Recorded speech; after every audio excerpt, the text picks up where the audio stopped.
Merhabalar kıymetli dostlar, kanalıma ve mutfağıma hoş geldiniz. Bugün sizlerle peynirli patatesli hıçın yapacağız. Diğer ismiyle patatesli gözleme yapacağız.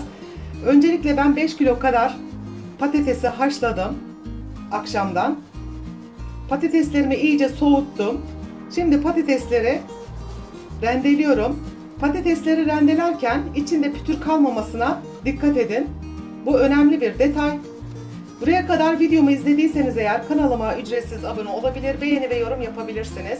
Yine yeni paylaşımlarımızdan haberdar olmak isterseniz videomuzun sağ alt köşesindeki bildirim zilini aktif hale getirmeyi unutmayalım. Sizlere bir önemli detay daha vermek istiyorum. Kullanmış olduğunuz patates kızartmalık patates olması önemli. Kızartmalık patates olmazsa patatesiniz peynirini koyduktan sonra suyunu salar, yapışkan bir kıvam alır ve hamurunuzu rahat açamazsınız.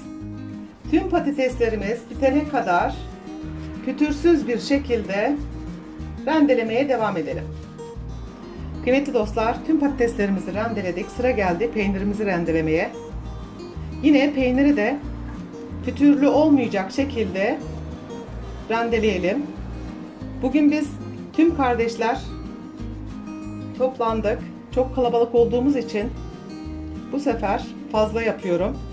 Sizler kendi ailenizin sayısına göre miktarı azaltabilirsiniz. Yani 2 kilo patatese 2 kilo un kullanabilirsiniz. Yine peynir miktarı da patatesin içerisinde görünecek şekilde olacak. Yine peynir miktarını da bu şekilde ayarlama yapabilirsiniz. Patatesin fazla olduğu için ben 1 kilo peynir kullanacağım. Peynirin susuz olmasına dikkat edin, yoksa patateslerinizi sulandırır. Diğer kısmı rendeleyip hazırlamıştım. Hemen döküyorum. Çökerekle peynir karışımı yapacağım. Üzerine 2 yemek kaşığı kadar tuz ilave edeceğim. Tüm malzemelere bir güzel karıştıracağım.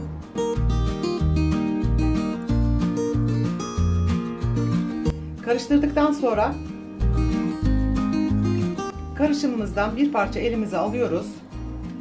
Elimizle yuvarlıyoruz. Top haline getiriyoruz. Daha sonra tepsimize diziyoruz. Tüm toplarımızın aynı büyüklükte olmasına dikkat edelim. Sizlere patatesin kıvamını göstermek istiyorum. Bakın bu şekilde kuru olacak. Yani zamp gibi elinize yapışmayacak. Bakın elim sadece patatesi alırken elime biraz yapışıyor. Patatesinizin sarı patates, yani kızartmalık patates olması bundan dolayı önemli. Kıymetli dostlar, patates toplarımızı hazırladık. Sıra geldi hamurumuzun yoğrulmasına. Öncelikle şöyle 1 yemek kaşığı dolusu un ilavesi yapacağım.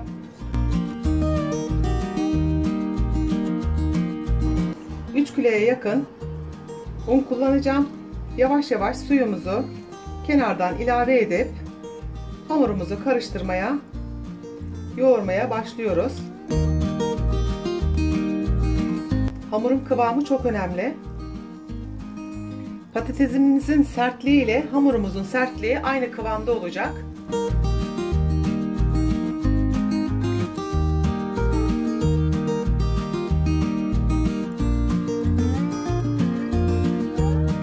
Bu arada hamurumuz sürekli sıçrıyor. İnşallah beğeneni, tüketeni çok olacak. Bugün misafirlerimiz var. Bayağı kalabalığız. O yüzden ben fazla yaptım. Kıymetli dostlar, bakın hamurumuzu iyice yoğurduk. Sakız gibi oldu. Kıvamı bu şekilde olacak. Bakın patateslerimiz de aynı kıvamda bir hamur. Hamurumuzun yoğurma işlemini tamamladık. Üzerine bir poşetle veya temiz bir bezle örtelim ve 20 dakika dinlendirelim. Kıymetli dostlar, ben şekil verme işlemine başladım. Hamurumdan bir miktar kopardım.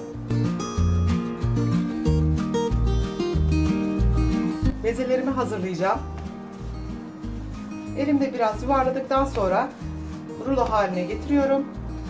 Daha sonra patates toplarımın büyüklüğünde hamurumdan parçalar koparıyorum.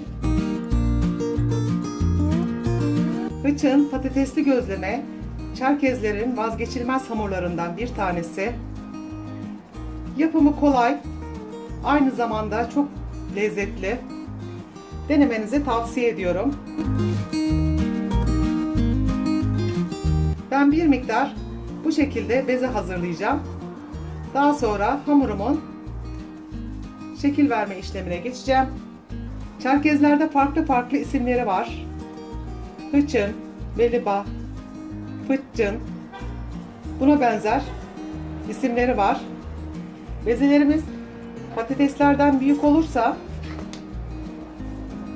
şekil verirken hamurlarımızı, bezelerimizi küçültebiliriz. İlk bezemi alıyorum. Şöyle bakıyorum, patatesimle aynı büyüklükte mi? Daha sonra elimle şöyle biraz açıyorum. İster bu şekilde açın, kolayınıza nasıl gidiyorsa, isterseniz benim gibi bu şekilde içli köfte inceltir gibi şöyle elimle hamurun her tarafı aynı eşitlikte, aynı kalınlıkta olacak şekilde açıyorum. Daha sonra hazırlamış olduğum patatesi içine koyuyorum ve şu kenarlardan hamuru patatesleri kapatacak şekilde kapatıyorum.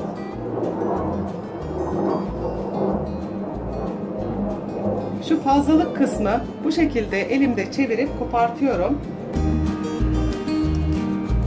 Ve daha sonra elimle biraz bastırıp açıyorum. Açmış olduğum hamuru bir kenara koyacağım. Ben yalnız yaptığım için bir miktar bu şekilde hazırlayacağım. Daha sonra pişirme işlemine geçeceğim. Patatesim sığacak şekilde, bakın her tarafı hamurumun eşit olacak şekilde açtım. Daha sonra iki elim yardımıyla bu şekilde hamurun her tarafını yoklayarak eşit kalınlıkta olacak şekilde kapatıyorum. Daha sonra fazlalık kısmı bu şekilde çevirip alıyorum. Koyuyorum. Elimle biraz açtıktan sonra tezgahımın üzerine yerleştiriyorum. Bu şekilde yaparsanız zorlanmazsınız. Aynı zamanda hamurunuz dinlenmiş olur ve oklavayla açarken daha rahat, daha kolay açabilirsiniz. Evet kıymetli dostlar, ben hamurlarımı hazırladım. Ben biraz fazla hazırladım ama siz ilk defa yapacağınız için bu kadar hazırlamayın. Hamurumu tezgahın üzerine aldım. Şöyle biraz elimle açtırıyorum ve patatesin aynı oranda hamurun her tarafına geçmesini sağlıyorum. Daha sonra diğer tarafı çeviriyorum. Üzerine biraz un koydum ve şöyle nazik nazik hamurumu alt üst yapa yapa tavamın büyüklüğünde açıyorum.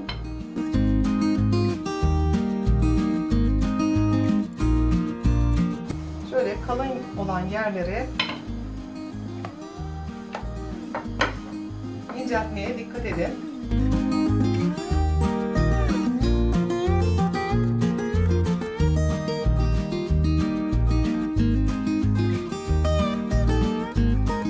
Bakın hamurumuzu açtık. Gördüğünüz gibi patateslerimiz içerisinden görünüyor. Hemen sizlere nasıl pişirdiğimi göstereceğim. Ben hıçınımı pişirmek için döküm tava kullanacağım. Dilerseniz sizler büyük teflon tavalarda da pişirebilirsiniz. Hemen hamurumu alıyorum. İyice kızdırmış olduğum tavamın üzerine koyuyorum. Hamurumuz çok ince olduğu için çabuk pişecek. Alt kısmı biraz pişince, rengi sararınca hemen çeviriyorum. Hıçınımız piştikçe yavaş yavaş kabarmaya başlayacak. Ara ara şöyle elimizle yerine değiştirelim. Her tarafın aynı oranda pişmesini sağlayalım. Bakın kabarmaya başladı. Kabarmaya başladıktan sonra diğer kısmı çevirelim. Hamurumuz bu şekilde kabararak pişiyorsa hıçınımız gerçekten çok güzel ve muhteşem olmuş demektir.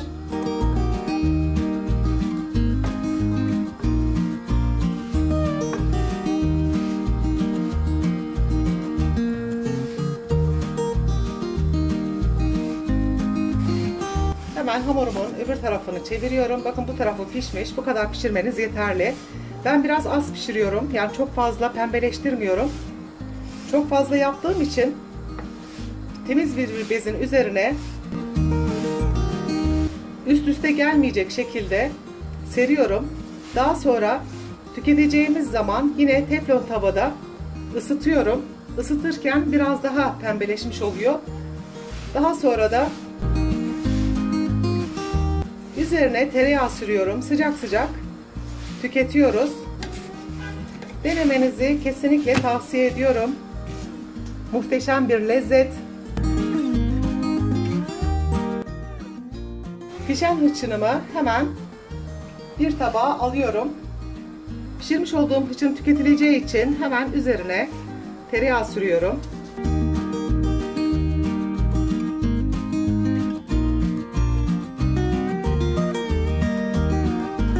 Hıçınımız hazır. Denemenizi ısrarla tavsiye ediyorum. Deneyecek olanlara şimdiden afiyet olsun diyorum. Bir tarifin daha sonuna geldik. Yeni tariflerde buluşmak dileğiyle evinizden huzur, sofranızdan bereket eksik olmasın. Allah'a emanet olun.